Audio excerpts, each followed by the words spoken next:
श्री गणेशाय नमः ओम। आज मैं आपको बताने जा रहा हूँ पंचमुखी रुद्राक्ष के बारे में। जैसा कि इससे पहले मैंने आपको बताया था कि रुद्राक्ष क्या होता है, कहाँ इसकी उत्पत्ति होती है, क्यों पहना जाता है। और उसके बाद दूसरे एपिसोड में मैंने बताया था एक मुखी रुद्राक्ष, दो मुखी रुद्राक्ष, तीन मुखी और चार मुखी रुद्राक्ष के बारे में।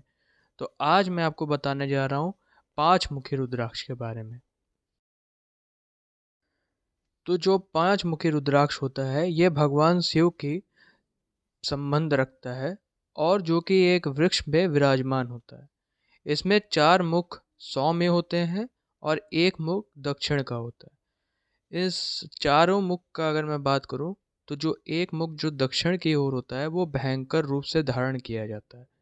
और जो भयंकर मुख से धारण किया जाता है अगर मैं उसकी बात करूं और उसके साथ साथ उन चार मुख का नाम भी लूँ तो वो रहता है सृष्टि, पालन, संहार, तिरोभार और अनुग्रह। और इसका एक ही मंत्र होता है ओम नमः शिवाय, जो कि इस पंचमुखी रुद्राक्ष पहनने वालों के लिए अत्यंत शुभ और फलदायी होता है।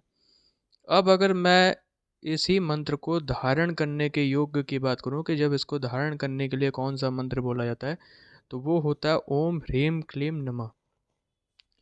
इस रुद्राक्ष के कई फायदे होते हैं। अगर दोस्तों हम लोग अगर कालाग्नि नामक रुद्र हैं और इसके भौतिक और दैहिक रोग से समाप्त करते हैं तो ये बुरे कर्मों को नष्ट करता है। अगर किसी ने बुरे कर्म किए हैं, बुरे कार्य का सोच रहा है तो उसको नष्ट कर देता है। मधुमेह यानी डायबिटीज़ के रोगियों का कई हद तक समाप्त करता है या उसको बैलेंस कर देता है। मन के अंदर एक स्थिरता ले आ देता है। हृदय रोग अगर किसी को है तो कई हद तक उसके अंदर कभी नहीं आने की संभावना रहती है। उच्च रक्तचाप यानी कि बीपी, हाई बीपी, लो बीपी को कंट्रोल कर लेता है। एसिडिटी जैसे बीमारियों का ये बहुत ही अच्छा बचाव करता है। अगर इसको धारण करने का हम लोग बात करें तो ये इसको धारण करने का सबसे बढ़िया तरीका यही है कि इसे हम चांदी या सोने में भी जड़वा करके पहन सकते हैं।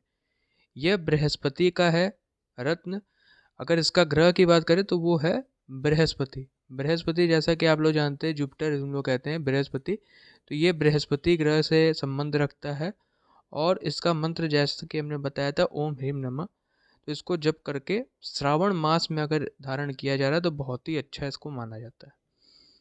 अगर अब मैं दोस्तों बात करूं कि इसको पहचाने कैसे कि असली है या नकली, तो उसको पहचानने का बहुत ही अच्छा तरीका ये है कि उसे पानी में थोड़े समय तक उबालने के बाद अगर वो रंग छोड़ रहे तो वो असली नहीं है। जैसे कि अगर हम लोग पानी में डाले और अगर रंग वो छोड़ने लगा तो वो असली नहीं है। और दूसरा तरीका ये है कि अगर हम लोग सरसों के तेल में डालें, असली सरसों के तेल में, और वो गहरे रंग का दिखाई दे रहा है उसके अंदर से, तो इसका मतलब यही है कि वो असली है। अब अगर मैं दोस्तों षष्ठमुखी के रुद्राक्ष के बारे में बात करूँ यानी छह मुखी रुद्राक्ष के बारे में बात करूँ तो इसका संबंध डायरेक्टली हम लोग का कार्तिकेय जी यानी महादेव के पुत्र से संबंध रखता है। और इसको धारण करने के बाद भ्रूण हत्या यानी कि भ्रूण हत्या जिसने किया है उस पाप से मुक्ति मिल जाती है। रावण संहिता में ये वर्णित किया गया है कि इसको पालन पोषण छह स्त्रियों ने यानी छह देवियों ने मिलकर किया है, इसीलिए वात्सल्यता प्रदान किया जाता है इससे। और इसका धारण मंत्र का जो रहता है मंत्र वो होता है ओम ह्रीम हूम नमः। भगवान कार्तिकेय छह विद्याओं के स्वामी हैं यानी कि पूरब, पश्चिम, उत्तर, दक्षिण, ऊर्ध्व और पाताल। इस कारण व्यक्ति को स्वतः ही मतलब अपने आप ही वो धनी बन जाता है, उसका शुक्र मजबूत हो जाता है, क्योंकि ये जो षष्ठमुखी होता है ये शुक्र ग्रह से भी संबंध रखता है। तो अपने आप ही वो व्यक्ति धनी बन जाता है और वे भोग विलास का वो मालिक बन जाता है।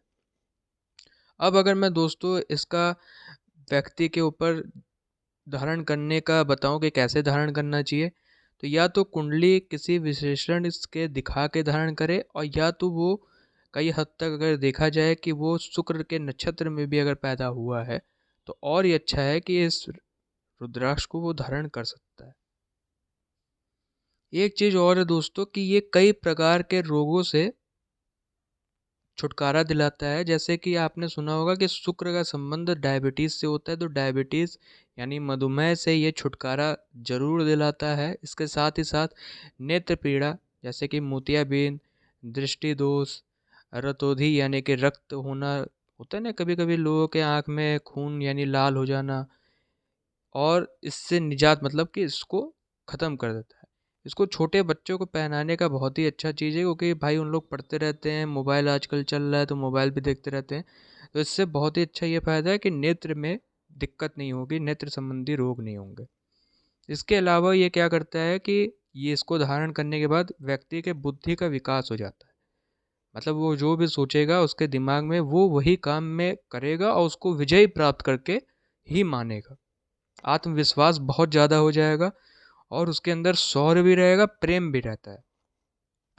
मतलब कहने का ये मतलब है कि आप सोचोगे आत्मविश्वास रहेगा और वो काम ही करेगा, तो काम वो करेगा लेकिन उसके अंदर प्रेम भी रहेगा, प्रेम पूर्वक वो काम करेगा। और मुख, गले या मूत्र संबंधी रोग को भी ये सही कर देता है। अब अगर मैं दोस्तों सप्तमुखी रुद्राक्ष के बारे में बताऊं, तो सप्तमुखी रुद्राक्ष जो होता है ये अनंत और महासेन है, इसलिए उन्हें गणों से भी जाना जाता है। जैसे गणों मतलब जैसे जो शिव जी के गण होते हैं उनसे भी जाना जाता है, और इनका धारण करने का मंत्र होता है ओम हुम नमः। सप्तमुखी रुद्राक्ष को हम लोग शनि से भी संबंध कर रखते हैं कि भाई ये शनि भगवान भी इनके माना जाता है कि शनि भगवान की महादशा या अंतरदशा या शनि भगवान का अगर साढ़े साती या ढैया चल रहा है तब भी इसको पहनने से बहुत ज़्यादा लाभ मिलता है। ये क्या करते हैं कि शनि को प्रतिकूल को प्रभाव को कम कर देते हैं या तो ख़त्म कर देते हैं। अब भाई पूरा ख़त्म करने की तो ताकत नहीं रहती है, लेकिन हाँ ये है कि छुटकारा दिला देते हैं या उसका तरीका बता देते हैं कि भाई कैसे आपको सही करना है। और क्या करते हैं कि जो शारीरिक दुर्बलता रहती है, अंगहीनता रहती है, या कोई व्यक्ति विकलांग है, या लकवा किसी को मर गया है, या मिर्गी आ रही है, ऐसे रोगों से छुटकारा दिलाने का ये बहुत अच्छा काम करते हैं उस चीज़ों में। और इसके साथ ही साथ व्यक्ति को धन की वर्षा कराते हैं अगर वो व्यक्ति मेहनत कर रहा है, और गुप्त धन का भी मिलने का इसमें संयोग बन जाता है इस रुद्राक्ष को पहनने के बाद।